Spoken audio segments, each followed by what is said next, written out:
Ooh, hello hyperspace, my name is Davontos and it's time to get hyped because this is some Sombra gameplay. Kind of old, not too old, but I don't have my Sombra golden gun here. But anyway, I actually want to talk about something big that's coming on Overwatch next week Tuesday, and that is Brigitte, or Brigitte, or Brigitte, or whatever you want to call her. The new hero, Hero 27, is finally going to hit the public servers next week Tuesday. I don't know the time, but we know it's going to be Tuesday. And that means I'm going to show you guys a video on all these new skins, taunt emotes, and all that fun stuff that Brigitte has. And I'll probably let out a Brigitte tips and tricks for you, because I see that she has multiple different playstyles with all the research I'm doing with her on YouTube. So she has a lot of multiple playstyles, so I'll give you guys, my feedback on how I feel about her and how I would usually play her. But again, she is kind of like a brawler healer hybrid, kind of like a mixture of like Reinhardt and I would guess Lucio, since you got to stay near her. So she has a very, very interesting playstyle. So I'll nail that down in a Brigitte, I guess, how to play Brigitte, whatever her name is, how to play her in the future. But first off, I want to let out the video showing all her taunts and all that fun stuff. And also, that means we finally got our big announcement for March, which is Brigitte. And that means for April, we're probably going to get an event, because rumor is flowing around that on April, we are going to get Uprising 2. If you guys remember, Uprising of last year was when you were playing Tracer's first mission up in Overwatch, when you had a fight in, what's that map called? In King's Row, and you had to basically fight all the Omnics with Torbjorn, Reinhardt, Mercy, and so on. Rumors going about that April is going to be Uprising Part 2, and it's going to focus on Reaper. And it's going to focus on how Reyes became Reaper, which through speculation people are saying it was because of Moira. And if that's the case, then that might mean Moira and Reaper are going to be the stars of the next event, which means Moira and Reaper skins, because it's been... the last skin Reaper got was Halloween, but besides that, it's kind of been a while since he got a good skin, and then Moira hasn't gotten anything. So if this next Uprising event is going to focus on those two, let's really hope Moira gets a really cool costume.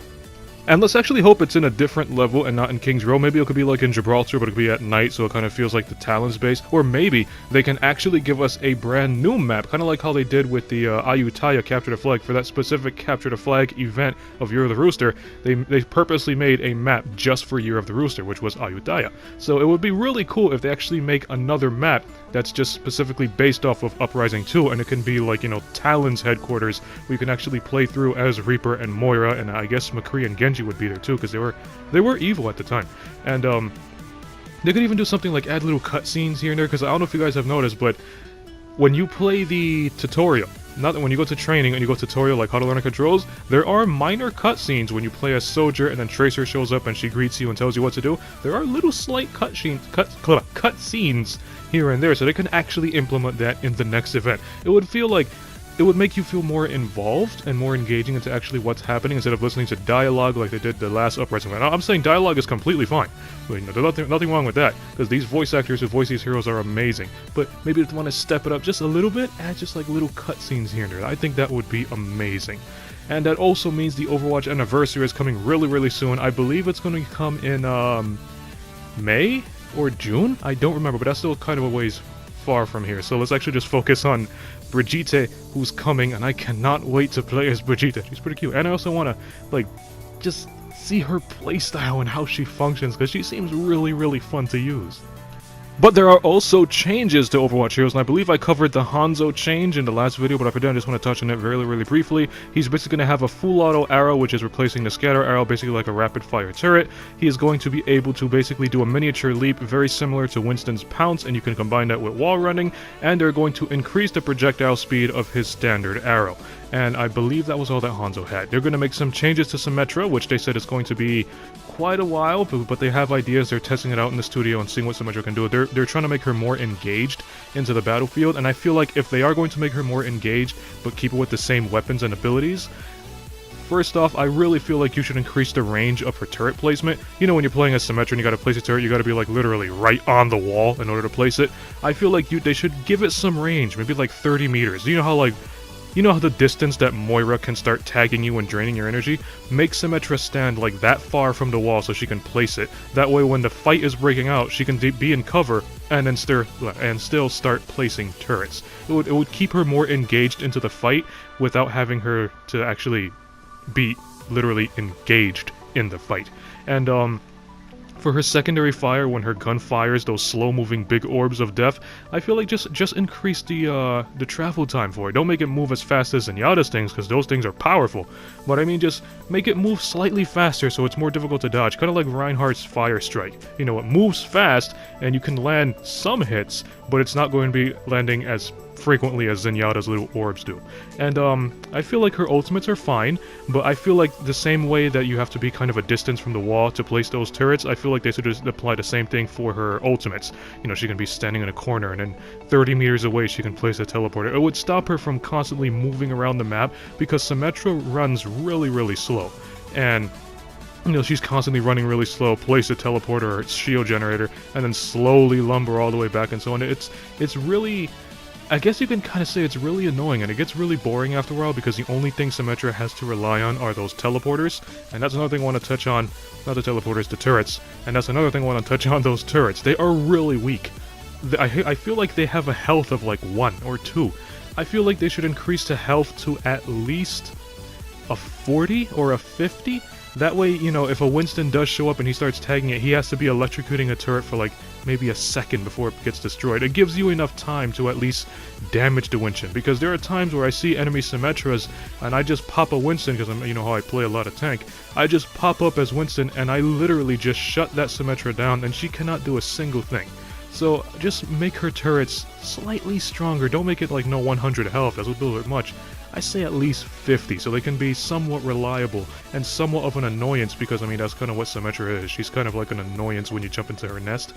And for her primary fire, just give it more range. I'm not saying like Moira kind of range, that's kind of OP, but I mean kind of like you know, the range of where Mei tends to freeze you with her little frost. Around that area, because you know, Mei can still freeze somebody at close range, let's say like a Reaper, and it would kind of scare Reaper to a point where he has to retreat. Do the same thing with Symmetra, because there are times I'm playing as Symmetra and I have to get literally like point blank in order to freeze these people, in order to laser these people, and it's just not good. Symmetra has to get way too close. Just increase the range of her primary, increase the travel time of her secondary, and increase the range of what she can place the turrets and her ultimates. And I guess her projectile shield, I guess the projectile shield can be good. I guess. I mean, I never really found a use for it unless you want to close the gap between you and an enemy.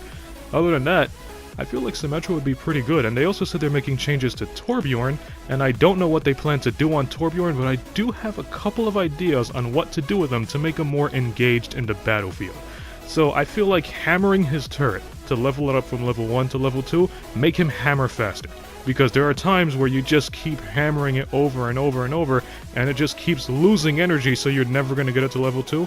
Make him hammer it slightly faster, so you have a better chance of getting it to a level 2 turret. His Molten Core. Now, Molten Core is a dangerous ultimate, and like every ultimate, once Molten Core is active, they become a threat.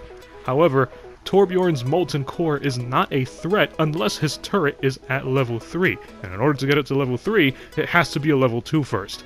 So I feel like with Torbjorn's Molten Core, the instant you pop Molten Core, even if your turret is a level 1, it just instantly becomes a level 3, making his Molten Core seem like an ultimate that's used to clear the area, kind of like Diva's Nuke or Reaper's Death Blossom. So, you know, Molten Core pops it, and then Torbjorn just runs out of nowhere and just places a random turret somewhere, and then starts shooting around getting kills. It would make Molten Core dangerous, because it can clear areas, but it can still be countered by, let's say, like an EMP or something like that. So he would feel more engaged, because I'm pretty sure you guys who play Torbjorn, you've all been through the situations where you pop Molten Core, and you gotta place a turret, and then start hammering it to get it to level 2, and it just doesn't happen because it's taking way too much damage.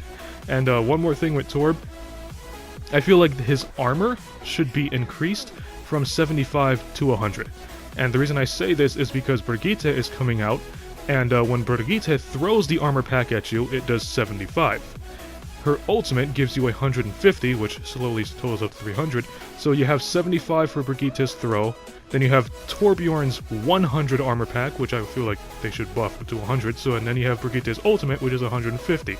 Basically in the middle of Brigitte, and I feel like he would be really engaged if he's buffed in that sort of way, especially for his ultimate, because we all know Molten Core is devastating, but only if the turret is active. So just pop molten core and just instantly make the turret active, and it would be just as deadly as a Death Blossom or a nuke, and it would just be really, really fun for those Torbjorn players. And I guess one more thing is to increase his projectile speed and don't make it travel in an arc, so he can be engaging in those longer ranged gunfights. So, you know, he still can't beat a McCree because he's not hit scan, but he can kind of put up a fight against a McCree to an extent. So he would be like more engageable and more fun to use on attack. So if you like this video, punch that like button with a mighty force. You can follow me up on Twitter at DavantosMan. And as always, I'll see all of you in the next video. Have a nice day.